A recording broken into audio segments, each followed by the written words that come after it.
आज आपण बनवणार आहोत अगदी टेस्टी खमंग आणि तोंडाची चव वाढवणारी अशी कुरकुरीत आणि क्रिस्पी अशा कोथिंबीरच्या वड्या। खूप छान पद्धत आहे, खूप सोपी पद्धत आहे। इकडे बघू शकता इतक्या टेस्टी आणि भारी नरम सॉफ्ट आणि कुरकुरीत अशा ह्या कोथिंबीरच्या वड्या तयार होतात। त्याला लागणारे साहित्य आणि बनवायची कृती आपण बघूया। इकडे बघू शकता ही एक मोठी कोथिंबीरची जुडी घेऊन आले होते, तर म्हटलं चला आज आपण कोथिंबीरच्या वड्याच बनवूया। तर त्यातली थोडीशी कोथिंबीर काढली, बारीक चिरून घेतलेली आहे, कारण खूप मोठी जुडी होती, एवढी काय आपल्याला आवश्यकता नाही। तर याच्यामधली आपल्याला लागेल तेवढी कोथिंबीर घ्यायची। आता मी एका भांड्यामध्ये ही कोथिंबीर टाकून घेते, बारीक चिरून घ्यायची, अगदी बारीक चिरून घ्यायची आहे। हे बघा ही सुद्धा खूप वाटते, मला लागेल तर मी पुन्हा एकदा टाकेन। याच्यातली थोडीशी काढून घ्यायची मला एका प्लेटमध्ये, कारण की मग काय होतं जास्त कोथिंबीर आली की मग सगळी कोथिंबीरच खाण्यात येते म्हणजे वड्यामध्ये, म्हणून थोडीशी टाकायची, जास्त काही वापरायची नाही। फ्लेवरसाठी आपण याच्यामध्ये आता बाकी काही मसाले टाकणार आहोत। हे अद्रक लसूण आणि मिरचीचा थोडासा कूट केलेला आहे, याने खूप छान चव येते वड्यामध्ये। हे बघा थोडेसे 2 मिरच्या टाकलेल्या आहे, 2-4 लसणाच्या पाकळ्या आणि 1-2 अद्रकचे छोटे तुकडे टाकून मी कुटून घेतले आहे उखळमध्ये। त्यानंतर आपण इथे टाकणार आहोत बेसन पीठ। 1 वाटी बेसन पीठ घेतले, लागण तसं आपण बेसन पीठ याच्यामध्ये वापरायचं।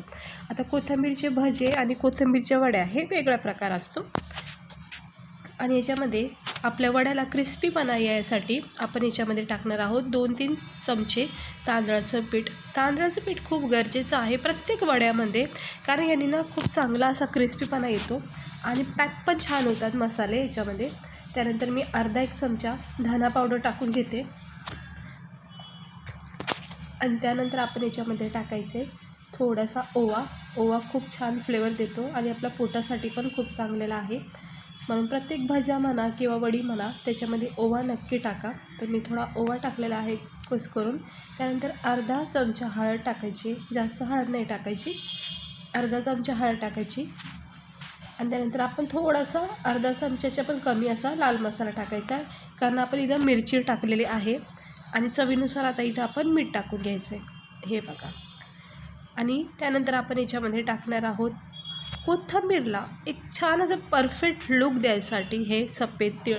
प्रत्येक कोथिंबीरच्या वडीमध्ये बघा तुम्ही कुठेही बघा याच्यावर तिळाची कोटिंग असतेच असते, त्यामुळे आपण इथे 1-1.5 चमचा तीळ टाकलेला आहे।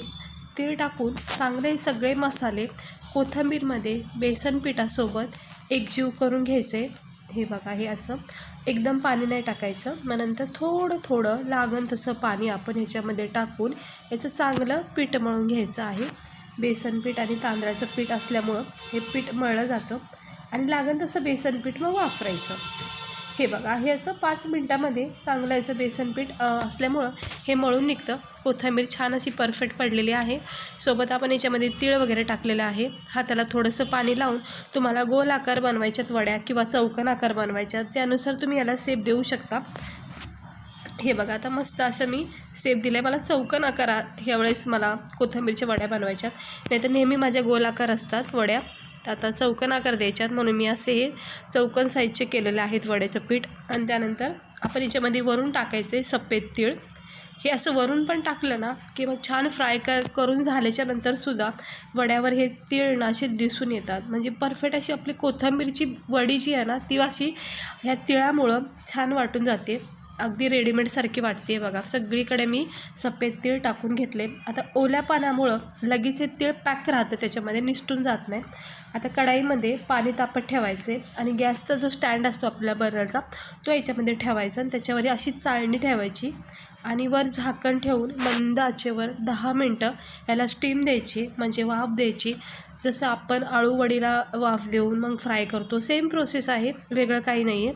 आता बघा झाले 10 मिनटं मंद आचेवर। आता आपण हे चेक करूया। हे बघू शकता किती छान असं आपलं ह्याला वाफ भेटलेली आहे, मस्त असं जाम झालेलं आहे, कडक झालेलं आहे। आणि आता मी काढून घेते एका प्लेटमध्ये थंड करून। हे बघू शकता थंड करून मी हे काढून घेतलेत एक वडी अशी मस्त झालेली आहे परफेक्ट। ह्याच्यावर तीळ बघू शकता तुम्ही, हे बघा सहजपणे असं निघलं गेलं, चिटकलं नाही काय नाही। आता ह्याचं मी चौकोन आकारची कट करते। हे बघू शकता मस्त असं चौकोन आकाराची आपली ही कोथिंबीरची वडी खमंग टेस्टी अशी ही स्टीम करून मी शिजून घेतलेली आहे। हे बघा मस्त वरून ह्याचे तीळ बघा किती छान दिसून येतात. तर इथे मी चौकोन आकार करते, चौकोन काप करते. तुम्ही आवडीनुसार गोल आकार किंवा जसं तुम्हाला आवडेल तसं तुम्ही याला साईज देऊ शकता. हे बघू शकता मस्त तीळ ह्याचे छान दिसून येतात. हे असे वरून टाकले ना मग तीळ असे पॅक राहतात. असे चांगले असे चौकोन आकार करून घेते मी पूर्ण असे या पिठाचे.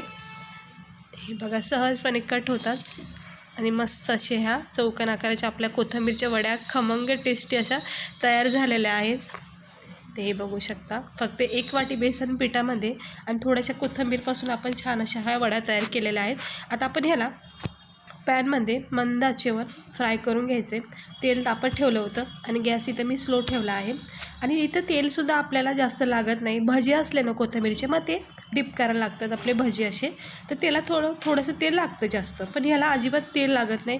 खूप कमी तेलामध्ये सुद्धा ह्या वड्या फ्राय होतात. तर इकडे बघू शकता तुम्ही मी तेल कमी वापरलेलं आहे आणि हलक्या हाताने याला असं आलटी पालटी करून 1-1 मिनटं अर्धा मिनटामध्ये याला चेक करत असं फ्राय करून घ्यायचे. जोपर्यंत याचा छान असा रंग येत नाही तोपर्यंत. हे बघू शकता याच्यावरचा रंग बघा तुम्ही तयार होत चाललेला आहे. आणि मस्त याच्यामध्ये जोपर्यंत क्रिस्पीपणा तयार होत नाही, जोपर्यंत कडक वाटत नाही ना तोपर्यंत याला फ्राय करायचे अगदी मंद आचेवर. आणि तेल गरम असल्यामुळं हे छान असे कडक होऊन जातात. आणि बेसनपीठ वगैरे सगळं शिजून घेतलेलं आहे आपण वाफेवर, त्यामुळं काही जास्त वेळ याला ठेवायची गरज नाही आहे. फक्त कडकपणा ह्याच्यामध्ये आला की लगेच हे काढून घ्यायचं. नाही तर काय होतं जास्त ठेवलं गरम तेलामध्ये ते जळून जातील आणि मग कडवटपणा याच्यामध्ये निर्माण होईल. ते सगळ्या काढून घेतल्यात. पहिला बॅच जो मी टाकला तो काढून घेतला. तर दुसऱ्या ज्या उरलेल्या वड्यात त्यासुद्धा मी ह्या तेलामध्ये टाकून घेते. इकडे बघू शकता. आता ह्यासुद्धा सेम प्रोसेसमध्ये मी फ्राय करून घेते. हे बघा 2-3 मिनटातच, 2 मिनटातसुद्धा खूप कमी आहेत, जास्त आहेत. 2 मिनटाच्या आधीच ह्या फ्राय होतात मस्त. आणि इकडे बघू शकता थंड करून ह्या वड्या मी अशा एका प्लेटमध्ये काढून घेतलेल्या आहेत.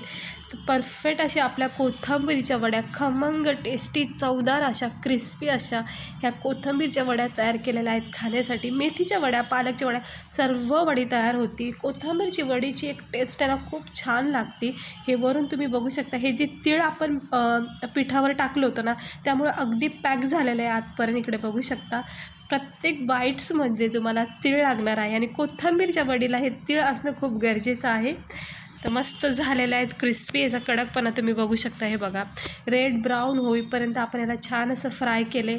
आतून याची स्टफिंग पण खूप छान झालेली आहे. मी तुम्हाला तोडून दाखवते. हे बघा नरम सॉफ्ट असं बेसन पीठ, तांदळाचं पीठ, छान छान असे मसाले आपण याच्यामध्ये जे वापरलेत ते पूर्णपणे स्टीम भेटून छान शिजून निघलेले आहेत. आणि मस्त कॅचअपसोबत किंवा भाकरी रोटीसोबतसुद्धा ही वडी खूप चांगली लागते. आणि मस्त हे भजी असो किंवा वडे असो मला ना केचपसोबतच आवडतात खायला. तुम्ही आवडीनुसार याला खाऊ शकता. तर मस्त म्हणजे खूपच छान याची एक चव लागली मला खाता वेळेस.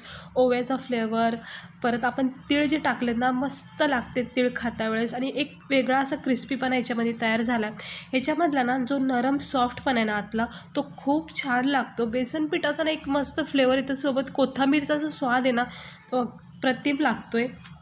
तो खूप भारी झाल्यात. अगदी हॉटेलसारख्या आपल्या ह्या क्रिस्पी आणि मस्त चवदार अशा ह्या कोथिंबीरच्या वड्या तयार झाल्यात. तर गरमागरम अशा कोथिंबीरच्या वड्या तुम्ही बनवा. जर तुम्हाला खायला आवडत असतील तर नक्की ट्राय करा एकदा. खूप सोपी पद्धत मी तुम्हाला दाखवलेली आहे. आणि असं चहासोबत, केचपसोबत किंवा जेवणासोबतसुद्धा तुम्ही असे बनवून खाऊ शकता. तर आवडलं असेल तर लाईक करा, चॅनलला सबस्क्राईबर करा.